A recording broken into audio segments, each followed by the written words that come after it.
AutoCAD সফটওয়্যারটা open করার পর এইরকম একটা ইন্টারফেস শো করবে। আমরা স্টার্ট ড্রয়িং এ ক্লিক করব। কোথায় ক্লিক করব? Start drawing. Grid line delete করার জন্য কন্ট্রোল জি দিবা। কি দিবা? কন্ট্রোল জি। ইউএন লিখে এন্টার। টাইপ থেকে আর্কিটেকচারাল, প্রিসিশন থেকে 0 ফিট 0 ইঞ্চি, এনসি থাকবে ইন্টারন্যাশনাল ডিগ্রি মিনিট সেকেন্ড। ওকে দাও। ডি লিখে এন্টার। মডিফাইতে ক্লিক করবা।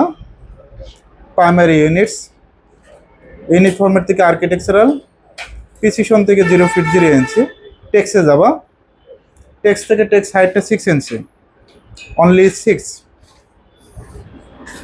স্যাম্বল অ্যান্ড অ্যারো, অনলি 6 দিলেই হবে, back space 6। Symbol and arrow, এখান থেকে architectural text, arrow size 4 inch. কত ইঞ্চি? 4 ইঞ্চি। ওকে দাও। Set current, close.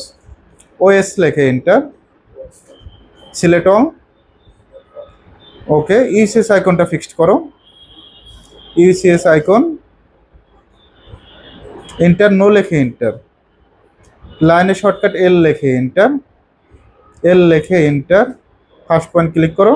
লাইনটা স্টার্ট করার জন্য F8।